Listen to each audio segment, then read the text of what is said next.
Well, Ramadan has either started or it's just about to start. The relationship you have with your parents, your siblings, how good you are as a person. I said, these things are what's going to give you true happiness.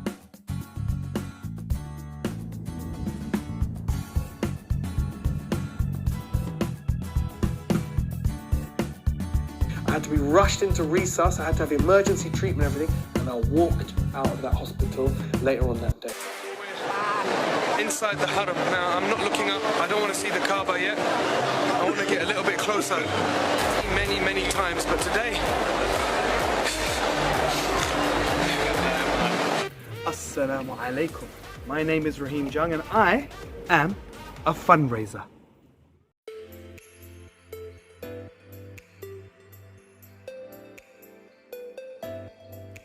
I never ever believed I would be a fundraiser. To be honest, the first time I ever went to a fundraising event, I was sitting at the back. I was a driver on a tour. There were some scholars here in the UK and I was on tour. And I sat at the back and I watched this fundraising. And I turned to my friend and I said, Alhamdulillah that I don't have to do that.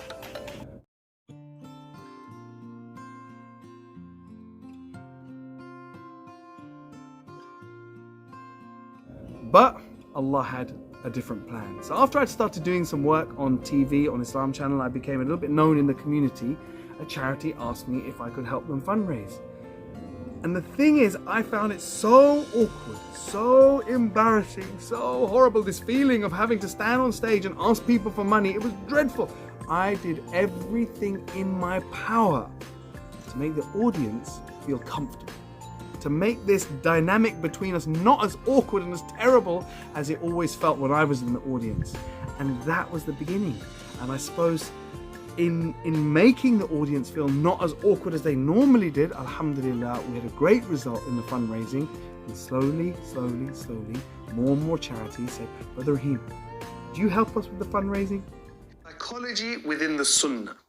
Next time you commit a sin, you know it's a sin, you kind of feel bad about it, you keep going back, you can't stop doing it. Follow up that sin with a good deed. Now, growing up, I was inspired by somebody who people wouldn't normally see as an inspiration. And that was the youngest world champion boxer ever. It was Mike Tyson. Now why? Why Mike Tyson? Because he's had such a up and down life, and he's been to jail and he's been accused of all sorts of terrible crimes. He's done some awful things, but it was about that. It was about how imperfect he was, how difficult it was to overcome the background that he came from.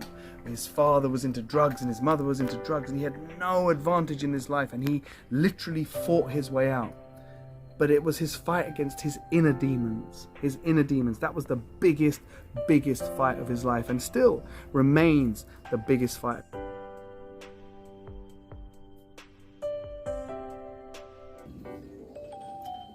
Fundraising has changed my life in so many ways. And the single most amazing thing about fundraising, it's like watching miracles happen in your life.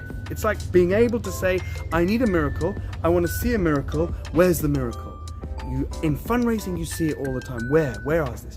Where people believe and they place their trust in Allah and they give away their wealth to people they've never met, and they make dua for the things they need, and Allah answers their duas, and their money comes back to them. This is like a miracle that you can touch in your life. Give away your wealth in charity and it comes back to you. This inspires me every single time, that people have this belief that they're able to do it, and time again, the miracle happens.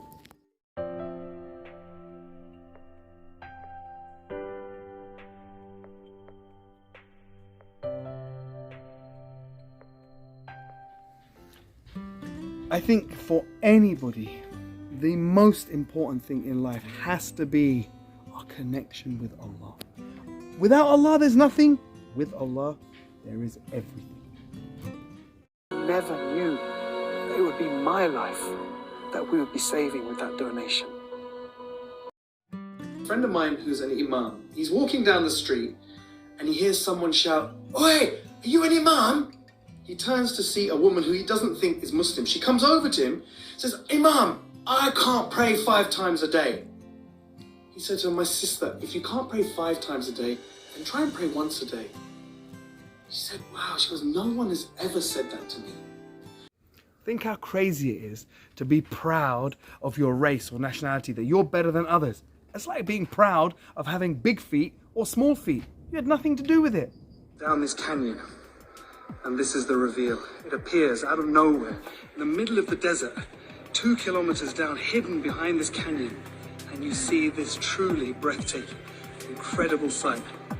That building in front there is the treasury at Petra. It is one of the wonders of the world. There is no substitute for stage time. And that's true whether you want to be a public speaker, whether you want to be a fundraiser, whether you want to be a presenter, whatever you want to do, which means facing the public and talking to the public. Those skills are skills that you can learn little bits. Yeah, you can learn a lot by watching people that you like. Look at the presenters, look at the fundraisers that you like, look at people who are public speakers, watch what they do with their hands, with their eyes, with their face, with the tone of their voice. But ultimately, the only way you're really going to learn and you're really going to improve is by doing it. 6 simple steps to increase barakah in our lives. Now, what is barakah? Barakah is the bonus, the blessings. It's the juiciness of life. Our relationships, our money, our work, everything is better with barakah. So how do we boost it? Number 1 is taqwa. The sense that Allah is present, the sense Allah is watching, the sense that we're accountable before Allah. This increases our barakah. Number 2, honesty in the way we deal with people. If we know something's wrong, trust in Allah. Tell people there's something wrong. This will increase our barakah. Number 3, Quran, Quran, Quran. Quran is the biggest barakah booster that there is. Number 4, early morning. The Prophet Muhammad said that this ummah is blessed in the early morning hours, unlike other hours of the day. Number 5, visiting relatives, even the annoying ones. Visit them. It increases barakah. And number 6, simple dua. Ya Allah, increase us in our barakah. That's a tough one. It's a tough one. And I think, if I'm being really honest, it's not an outward thing. It's an inward thing. It's an inward thing. I grew up, I'm half Irish. And Irish are known for being tough. And I grew up with a redhead, tough Irish mother. Allah bless her. And growing up, I believed that the way you dealt with a problem was that you attacked it. That's how the best form of defense was attack. And whenever there was a problem in my life, if ever there was something that wasn't going right, I thought the best way is to fight my way out of this situation. And as I got older and older, I began to realize that actually that was often the opposite of the sunnah. Yes, sometimes you have to fight, but it should be a last resort, not the first resort. And I've had to train myself and retrain myself over the years and years, actually to be calm, actually to try and be gentle, actually to try and sit back and listen and try and talk. And don't jump into my natural mode, which is the blood is pumping and I'm ready to go. It's to actually sit and follow the sunnah. Let's listen and let's compromise.